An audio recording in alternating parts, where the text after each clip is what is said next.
The morning of March 6, 1944, 28,000 feet above Brandenburg, Germany.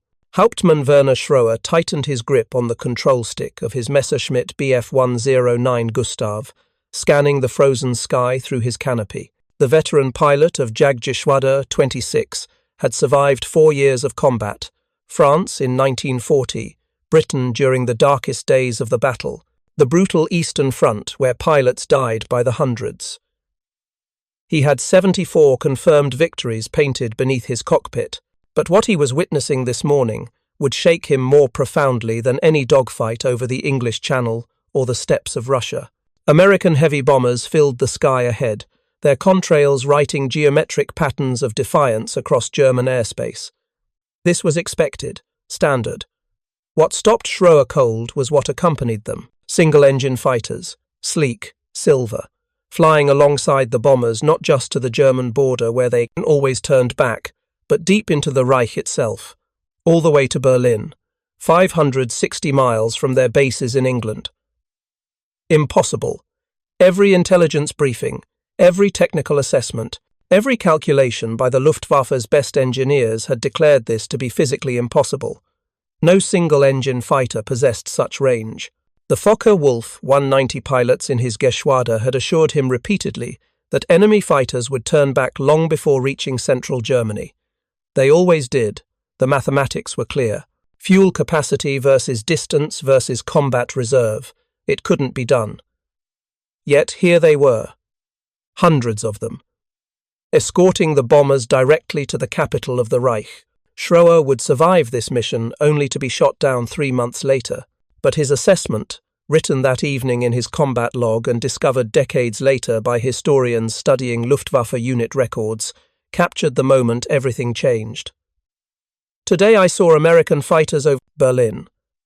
Single-engine fighters with the range to escort bombers to any target in Germany and return to England. If they can do this, no Luftwaffe pilot is safe anywhere in the Reich. The defensive advantage we counted on has vanished. This is not a tactical problem. This is the beginning of the end. The destruction of the Luftwaffe began not with a single catastrophic battle, but with a technological solution to a problem that German intelligence had declared unsolvable. The North American P-51 Mustang arrived in European skies at the precise moment when the strategic bombing campaign balanced on the edge of failure, when German fighter pilots believed they had defeated the American daylight bombing offensive through simple mathematics, when Allied planners faced a crisis that threatened the entire timetable for invading Europe. If you're enjoying this deep dive into the story, hit the subscribe button and let us know in the comments from where in the world you are watching from today. What followed was not just the defeat of an air force, but the systematic dismantling of the defensive strategy that had protected German airspace for 3 years. The question that haunted Luftwaffe commanders wasn't whether the Mustang was superior. The question was how the Americans had achieved what every German engineer had calculated to be aerodynamically impossible. The answer lay in a deceptively simple innovation that the Germans would dismiss even after capturing examples. Drop tanks. External fuel tanks that could be jettisoned when empty or when combat was imminent. But not just any drop tanks. The Luftwaffe knew about drop tanks.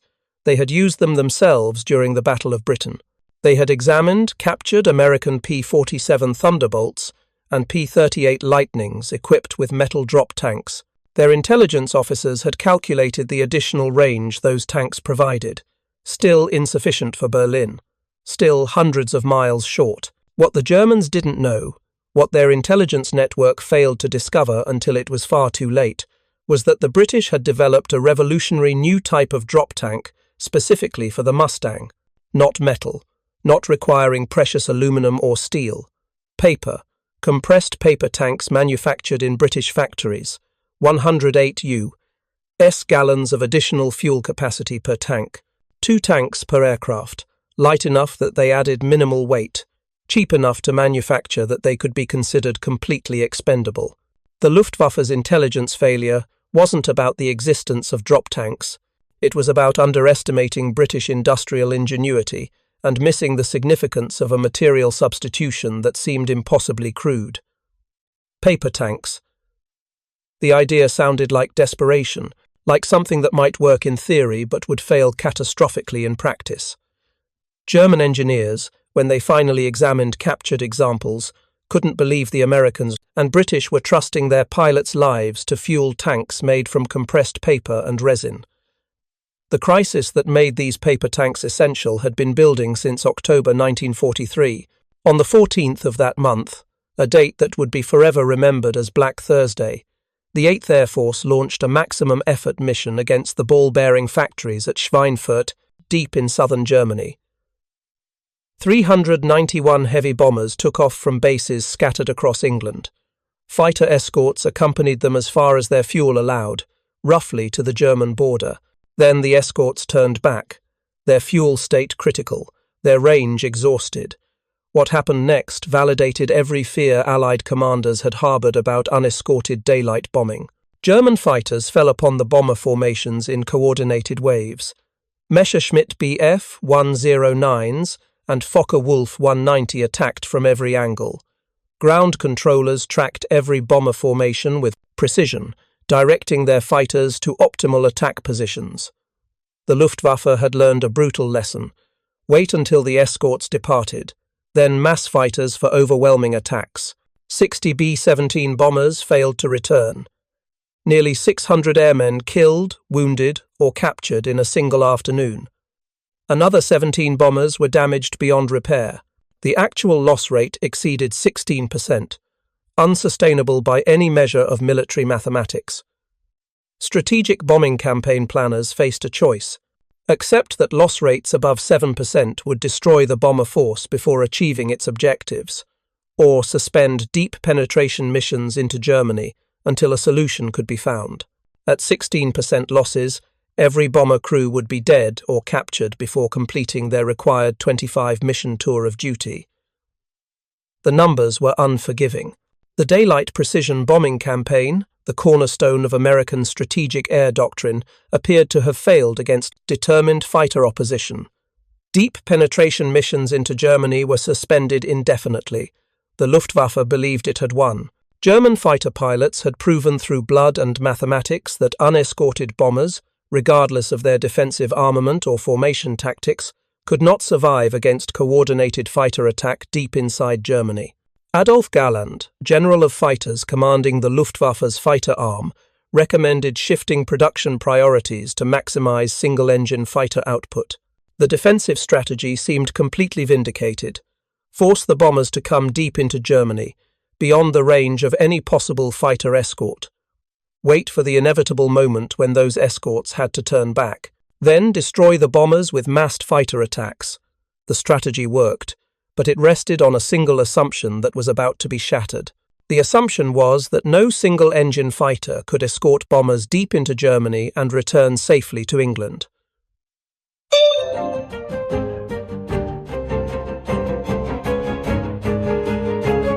Limitations were physics, not tactics. Simple fuel capacity calculations. Even the twin-engine P-38 Lightning, with its greater fuel capacity, struggled to reach targets beyond 400 miles from English bases. The P-47 Thunderbolt, despite its rugged excellence in combat, turned back even sooner. Spitfires barely crossed the Channel with useful combat time remaining. German planners calculated with confidence that any raid beyond 400 miles from England would face the final 2 hours of the mission without fighter protection. Those 2 hours were killing zones, free fire zones where Luftwaffe fighters could attack bomber formations without interference, where experience and training and superior tactics could be applied without constraint, where the mathematics of aerial combat favored the defender overwhelmingly. What the Luftwaffe failed to consider was that an aircraft already existed that would change everything, not in development, not in testing, already in production at factories in California and Texas, already being shipped to England in growing numbers. The P-51 Mustang with the Packard-built Rolls-Royce Merlin engine would not just match German fighters in combat, it would dominate them, and critically, modifications to that aircraft's fuel system, combined with those revolutionary British-manufactured paper drop tanks, would create a fighter that exceeded every range requirement Allied planners had set. The Mustang's development origin was almost accidental. In April 1940, the British Purchasing Commission approached North American Aviation with a straightforward request. Build Curtiss P-40 fighters under license for the Royal Air Force. The British needed fighters desperately. Their factories were overwhelmed with orders. They needed American production capacity. North American's president, James Kindleberger, made a counteroffer that seemed impossibly ambitious. His company could design and build a completely new fighter, superior to the P-40 in every respect, in the same time frame required to set up P-40 production lines. The British agreed, but with one non-negotiable condition.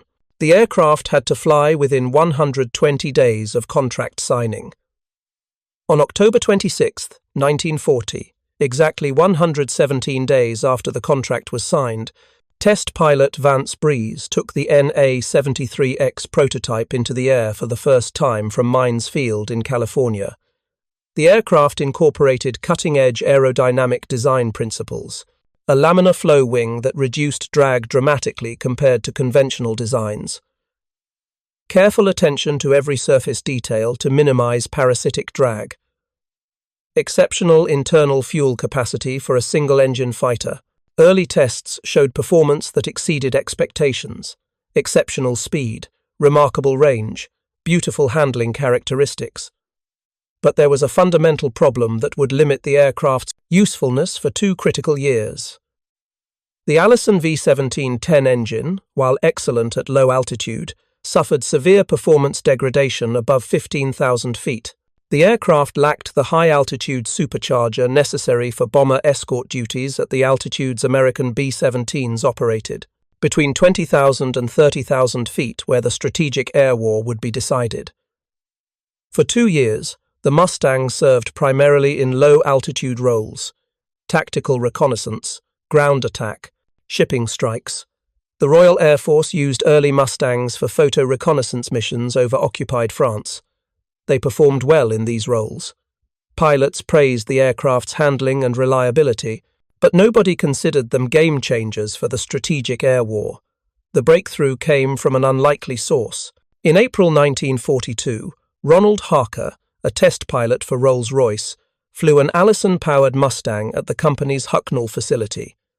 He immediately recognized that the airframe's potential was being completely wasted on an inadequate engine. Harker filed a detailed report recommending installation of a Merlin 61 engine with its revolutionary 2-stage supercharger. The transformation would be profound. In the United States, similar conclusions led to parallel development work. By November 1942, the first XP-51B flew with a Packard-built Merlin V1657 engine. The results exceeded even the most optimistic projections. The Merlin-powered Mustang climbed to 20,000 feet in 5.9 minutes compared to 9.1 minutes for the Allison version. Maximum speed increased from 386 miles per hour to over 440 miles per hour. Most critically, performance above 20,000 feet, where bomber formations operated and where German fighters excelled, improved dramatically. The aircraft could now outclimb, outdive, and outturn both the Messerschmitt Bf 109 and the Focke-Wulf 190 at combat altitudes. But speed and climb rate and maneuverability, while tactically important, were not what would doom the Luftwaffe to destruction. Range was the killing blow. The capability that would make the strategic bombing campaign viable. The factor that would force the Luftwaffe into a war of attrition it could not win. Internal fuel capacity in the P-51B was initially 184 gallons in the wing tanks. During production, an 85-gallon fuselage tank was added behind the pilot's seat. This increased internal capacity to 269 gallons, already exceptional for a single-engine fighter, already more than the Bf-109 or FW-190 carried. But the real transformation came with external tanks, 2 108-gallon drop tanks manufactured in Britain from compressed paper. Total fuel capacity of 485 gallons, enough fuel for a combat radius exceeding 650 miles. Berlin was 560 miles from bases in East Anglia. The P-51 could fly to Berlin, engage in combat for 30 minutes, and return home with fuel reserves for emergencies. For the first time in the war, a high-performance single-engine fighter could escort bombers anywhere in Germany. General Henry Arnold, commanding general of the Army Air Forces, grasped the implications immediately when test results reached his desk in Washington. He ordered maximum priority for Mustang production, factory space, raw materials, labor allocation, everything necessary to produce these aircraft as quickly as American industry could manage. By late 1943, P-51 B and C models were rolling off assembly lines at North American's plants in Inglewood, California, and Dallas, Texas, at increasing rates. The aircraft that would break the Luftwaffe was heading to Europe aboard transport ships and escort carriers. The 354th Fighter Group received the first P-51Bs in November 1943, although technically assigned to the 9th Air Force for tactical operations supporting the eventual invasion. The 8th Air Force immediately borrowed them for bomber escort duty. The crisis was too severe to respect organizational boundaries or bureaucratic niceties. The first Mustang escort mission came on December 5, 1943, to Amiens in northern France, a relatively short-range mission to test procedures and familiarize pilots with the new aircraft. On December 11th, Mustangs escorted bombers to Emden on the German North Sea coast, deeper into enemy territory, testing the aircraft's range and the pilot's fuel management discipline. 13 days later, on December 13th, they reached Kiel, 480 miles into Germany. This shattered the previous range record for American escort fighters, more than doubled it. German fighter controllers noticed something new on their radar screens, enemy fighters no longer turning back at predictable points. Luftwaffe pilots began reporting encounters with a new American fighter type, very fast at high altitude, highly maneuverable in turning combat. Appearing in areas where no P-47 escorts should exist according to all calculations. Initial combat reports described the aircraft as a modified P-40, not recognizing it as a completely different design. Within weeks, the truth became clear from examination of gun camera footage and interviews with pilots who had engaged them. The Americans had deployed a genuine long-range escort fighter. The defensive strategy that had worked so brilliantly in October was about to collapse under the weight of a technological solution the Luftwaffe had declared impossible. On February 20th, 1944, the combined bomber offensive launched Operation Argument, later known as Big Week. The goal was simple and brutal in its clarity: force the Luftwaffe into a decisive battle it could not win. For 6 consecutive days, American heavy bombers from the 8th Air Force in England and the 15th Air Force in Italy hammered German aircraft production facilities with relentless precision. Over 1,000 bombers launched on the first day alone, escorted by over 700 fighters, including increasing numbers of P-51 Mustangs carrying those revolutionary paper drop tanks. The Luftwaffe had no choice but to respond in overwhelming force. Reichsmarschall Hermann Göring had ordered his fighter units to prioritize bomber interception above all other considerations. Every available fighter was scrambled to intercept the massive bomber streams crossing into German airspace. This was exactly what Allied planners wanted. The bombers were bait, heavily armed, dangerous bait, but bait nonetheless. The real objective was to destroy German fighters and, more critically, to kill German fighter pilots. Experienced pilots who could never be replaced. What made Big Week fundamentally different from previous campaigns was the revolutionary change in fighter tactics. Previously, escort fighters stayed in close formation with the bombers, providing immediate protection but severely limited in their ability to pursue attacking German fighters. In January 1944, Major General James Doolittle took command of the 8th Air Force and implemented a change that would transform the air war. When he visited 8 Fighter Command headquarters, he noticed a sign on the wall that read, "The first duty of 8th Air Force fighters is to bring the bombers back alive." Doolittle told the fighter commander to take it down, that it was wrong. A new sign went up. "The first duty of 8th Air Force fighters is to destroy German fighters." Escort fighters were no longer shackled to the bombers in tight defensive formations. Instead, they were released to pursue and destroy German fighters wherever they could be found. Mustang. Groups were sent far ahead of the bomber formations on fighter sweeps, hunting German interceptors before they could organize coordinated attacks. Other Mustangs ranged to the sides of the bomber stream, engaging German fighters as they attempted to form up for attack runs. Still other Mustangs followed behind the formations, attacking German fighters as they broke off from bomber attacks to refuel and rearm at their bases. The results during Big Week were devastating for the Luftwaffe in ways that wouldn't become fully apparent for weeks. The 8th Air Force lost 97 B-17s. Total bomber losses from all forces reached approximately 226 aircraft. Fighter losses stood at 28. These were heavy losses. Crews died, aircraft were destroyed, but they were sustainable losses. Replaceable losses. American aircraft production in 1944 would exceed 80,000 combat aircraft. Crew training programs were producing thousands of fully qualified aircrew monthly. The replacement pipeline was full and flowing. The Luftwaffe's losses during Big Week appeared numerically modest at first assessment. Approximately 290 fighters destroyed, 90 damaged. German factories could replace aircraft. Fighter production would actually peak later in 1944 through desperate dispersal measures and slave labor. What Germany could not replace, what no amount of industrial mobilization could reproduce, were the 100 experienced fighter pilots killed during Big Week, 17% of the available fighter pilot force. These were not novices on their first missions.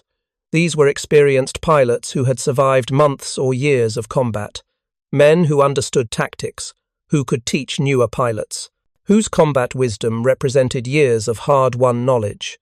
Their loss created a void that the already struggling Luftwaffe training system could never fill. The specialized twin-engine Zerstörer units, heavy fighters designed to destroy bombers with powerful forward-firing cannons, were decimated beyond recovery.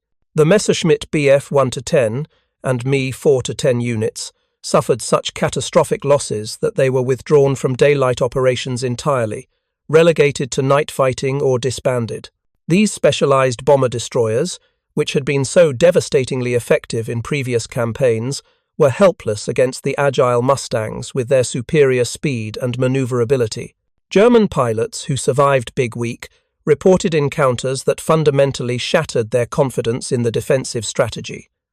The Mustangs could outfight them at high altitude where combat occurred. The Mustangs had the range to follow them back to their bases, even to training areas previously considered safe. The Mustangs appeared in areas the intelligence officers had declared impossible. Worse, the Mustang pilots were well-trained, aggressive, tactically proficient, and growing in number with every passing week. Oberleutnant Hans Wake of Jagdgeschwader 3 wrote in his diary after a mission on February 24th, "We attacked the bomber formation from head-on as trained. The attack was good, we destroyed several bombers. But as we broke off to regroup and prepare for another pass, the American fighters were waiting. They were not where they should have been, protecting the bombers in close formation. They were hunting us like we hunted the bombers. 4 Mustangs caught our Staffel at low altitude as we tried to escape. We lost 3 aircraft in less than 2 minutes. I barely escaped by diving to the ground and flying at treetop level back to base." These are not the defensive-minded escort fighters we encountered before. These hunt us. This observation would be repeated in mission reports across the Luftwaffe, filed by squadron commanders, noted in intelligence assessments, discussed in pilot debriefings. The tactical situation had fundamentally reversed. German fighters were now the prey. March 4th, 1944 marked the psychological turning point that would break Luftwaffe morale irreparably. On this date, the 8th Air Force launched its first major daylight raid on Berlin, the German capital, the symbolic heart of the Reich. 730 bombers took off from bases across England, escorted by over 800 fighters. Among the escorts were multiple fighter groups flying P-51 Mustangs. Some groups, like the 4th Fighter Group, had received their Mustangs just days earlier.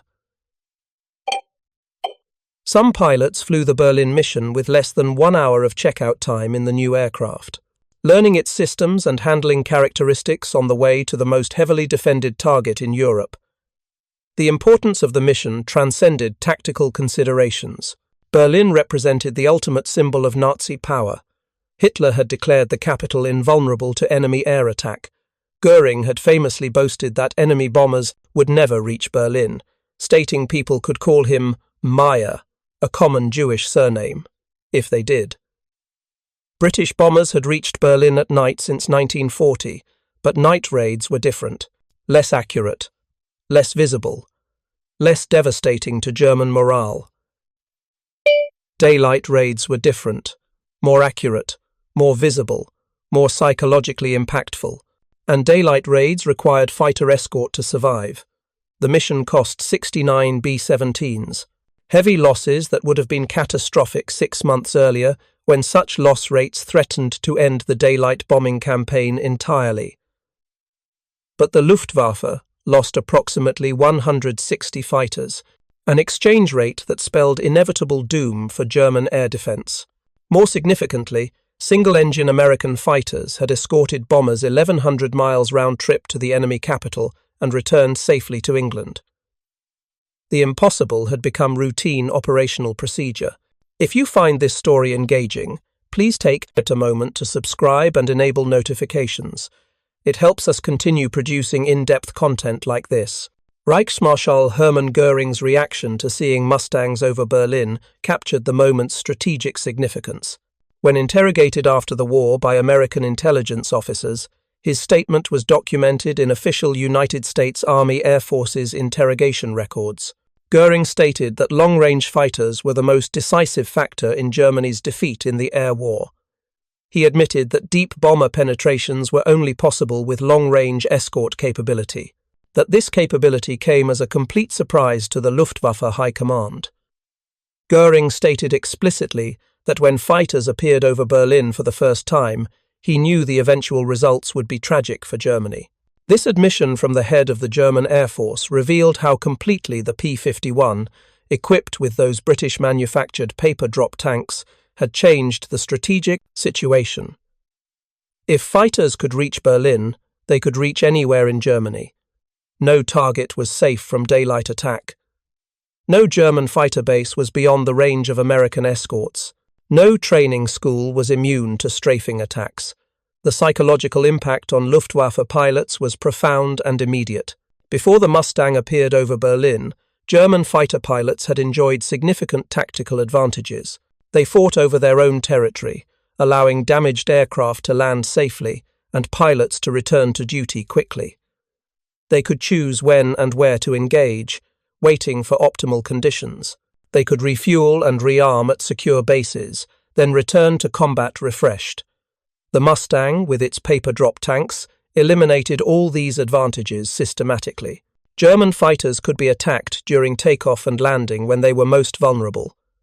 Unable to maneuver, slow, predictable, they could be pursued to their bases and destroyed on the ground where they couldn't fight back. Even training areas previously considered safe because of their distance from England were now within range of American fighters equipped with those lightweight paper tanks. The Luftwaffe returned to Berlin on March 6th with over 660 bombers escorted by more than 800 fighters. This time, the Luftwaffe was ready. They had pulled fighters from the Eastern Front, from Italy, from Denmark, from everywhere they could find them. Over 350 German fighters were airborne when the Americans arrived. The battle that followed was one of the largest air battles ever fought over Europe. The 4th Fighter Group encountered German fighters 50 miles from Berlin. The Luftwaffe had changed tactics in response to the first raid. Instead of attacking the bombers directly and accepting combat with the escorts, they focused on destroying the fighter escorts first. The logic was brutal but sound. If they could eliminate the P-51s, the bombers would be vulnerable. Wave after wave of Bf-109s and FW-190s dove through the American fighter formations, trying to break them up, scatter them, eliminate the cohesive escort coverage that protected the bombers. The American pilots fought back with everything they had. Major James Goodson destroyed 2 German fighters in quick succession. Lieutenant Howard Hively engaged multiple enemy aircraft across a running battle that covered 50 miles of German sky. Across the entire 8th Fighter Command, American pilots fought with intensity, born of understanding what was at stake. The Luftwaffe lost between 66 and 81 aircraft, according to German loss records. American wartime claims were higher due to multiple pilots claiming the same kills in the confusion of massive aerial combat. The Germans inflicted casualties too. 69 American bombers were shot down, 53 B-17s and 16 B-24s. 11 American fighters were lost, including 4 from the 4th Fighter Group. The losses were heavy by any measure, but the mission was a strategic success. The bombers reached their targets. Berlin was bombed again in daylight, and most importantly, the presence of P-51s over Berlin carrying those revolutionary paper drop tanks was now undeniable even to the most optimistic German assessment. The Germans could no longer claim it was a mistake or a navigational error or a one-time expenditure of aircraft on a suicide mission.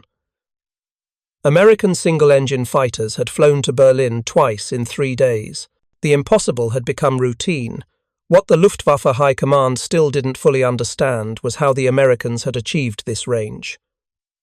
German intelligence officers worked frantically to determine the solution.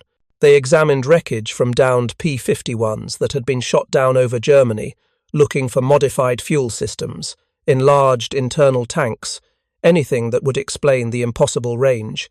They found the drop. Tanks, of course. The paper tanks.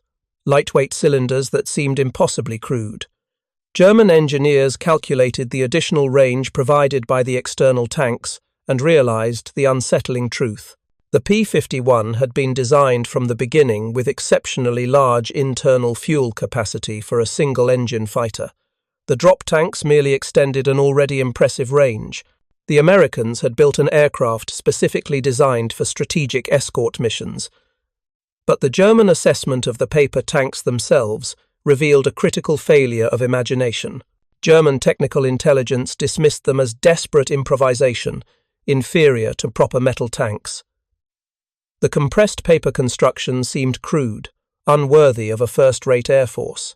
How could the Americans trust pilot safety to fuel tanks made from paper and resin? It seemed like the act of a nation running short of critical materials, a sign of weakness rather than innovation. What the Germans completely missed was the revolutionary thinking behind the paper tanks. They were manufactured by British paper companies, Atlas Lace Paper Company, and others. Made from kraft paper laminated with resorcinol formaldehyde glue, a waterproof adhesive resistant to ultraviolet rays and temperature extremes. The paper itself had high tolerance to heat and cold, enabling use in various climates and altitudes. The middle section was constructed from strips of paper wound around a wooden cylinder, similar to traditional manufacturing techniques but scaled up dramatically. Internal plywood baffles supported the structure and prevented fuel from surging during maneuvers. The tanks were light, much lighter than metal equivalents. They were cheap to manufacture, requiring no precious aluminum or steel. They could be produced quickly by industries not traditionally involved in aircraft manufacturing. And most importantly, they were completely expendable. Pilots jettisoned them without hesitation when combat was imminent or when fuel was exhausted. No recovery, no recycling, simply dropped over enemy territory. The Germans had used drop tanks themselves. They knew the concept, but they had abandoned paper tank development as impractical. Their engineering culture valued robustness and reusability. The idea of single-use components seemed wasteful, inefficient. This mindset blinded them to the strategic advantage of truly expendable auxiliary tanks that could be manufactured by the thousands without straining strategic materials.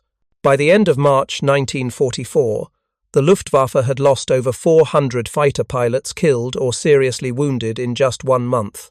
Most were lost in battles over Germany, fighting against escorted bomber raids, against Mustangs that could now appear anywhere.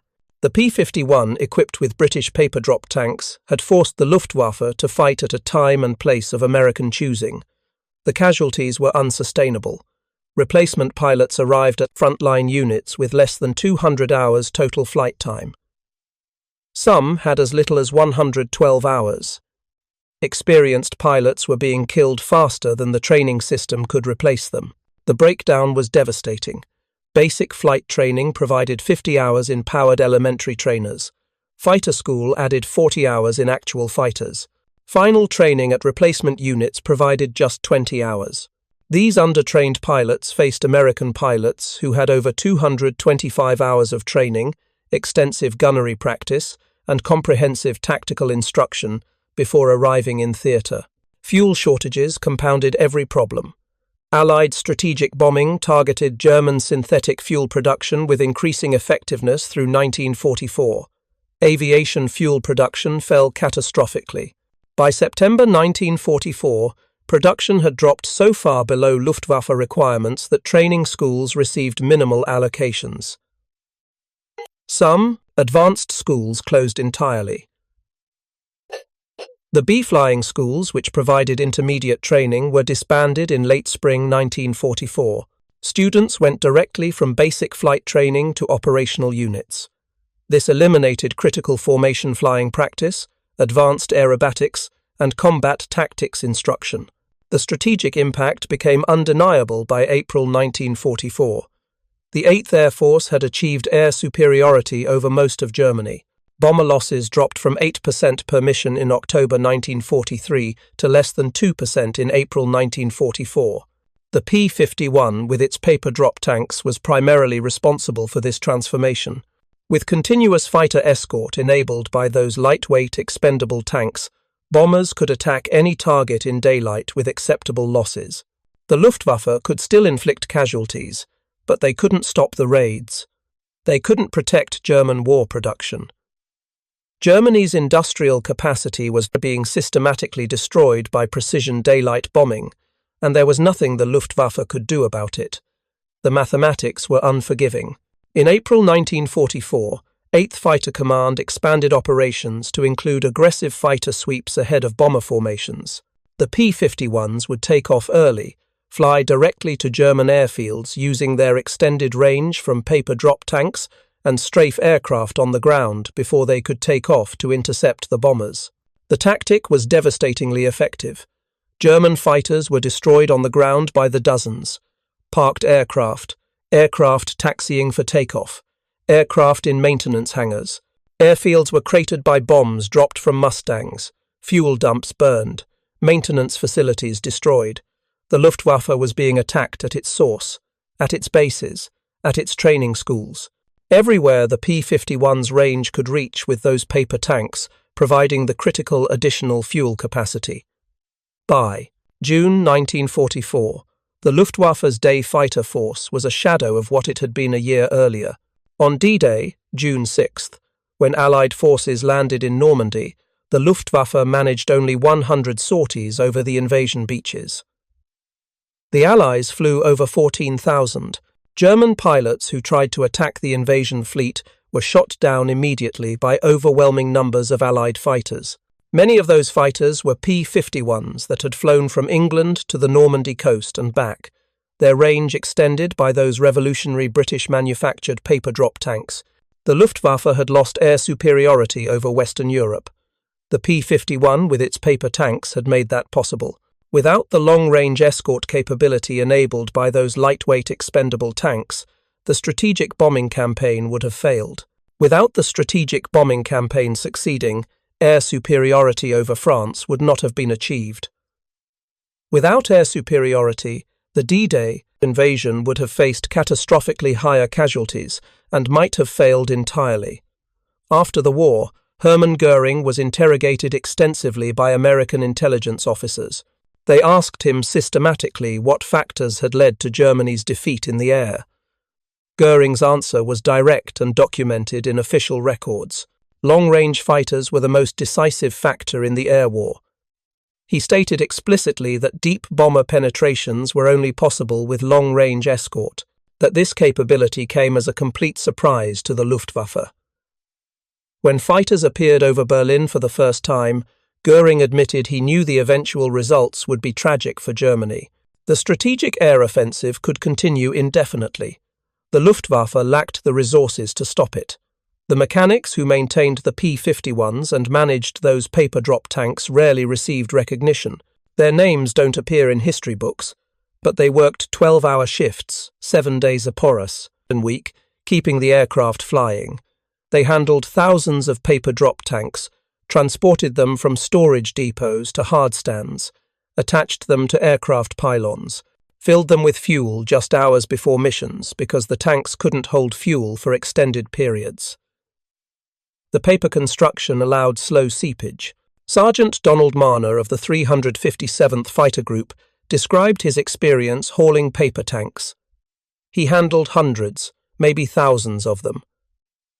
They arrived wrapped in heavy brown paper. He unwrapped them at stockpiles before delivering them to individual aircraft hardstands. When the pile ran low, he drove to RAF depots and hauled load after load back to base. The paper tanks were light and easy to handle compared to metal tanks. They held more fuel than the 75-gallon metal tanks. And critically, using paper denied the Germans scrap metal when tanks were dropped over enemy territory. The long-range escort capability of the P-51, equipped with British paper-drop tanks, changed the fundamental strategic equation of the air war over Europe. Before the Mustang, with its paper tanks, unescorted bombers couldn't survive deep penetration missions over Germany. After the Mustang, with paper tanks, bombers could reach any target in Europe in daylight with acceptable losses. That capability allowed the combined bomber offensive to succeed, which in turn made air superiority achievable, which made the D-Day invasion possible with manageable casualties. The aircraft and its paper-drop tanks proved that range was more important than raw performance in strategic air warfare, that the ability to fly to the target and fight there was more valuable than the ability to fly slightly faster or turn slightly tighter in combat. The lessons influenced aircraft design for decades afterward. Long range became a fundamental design priority. Every modern fighter aircraft emphasizes combat radius as a critical specification. The lineage traces directly back to the P-51 and those revolutionary paper-drop tanks manufactured in British factories. The German failure to develop similar technology wasn't about engineering capability. German engineers were excellent. They understood aerodynamics and propulsion and fuel systems as well as anyone. The failure was conceptual, cultural.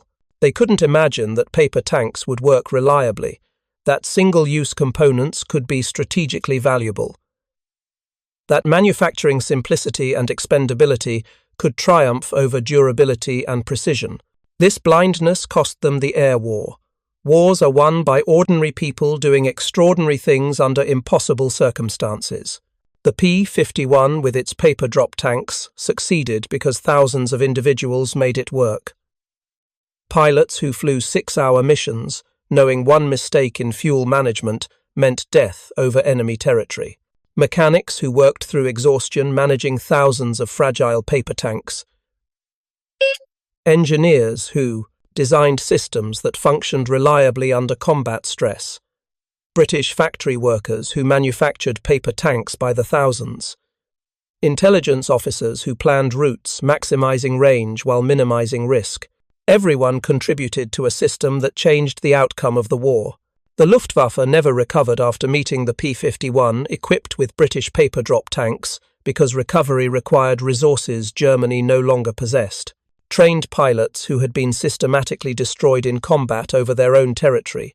Fuel that had been denied by strategic bombing the Mustang escorts made possible. Time that the relentless campaign would not allow.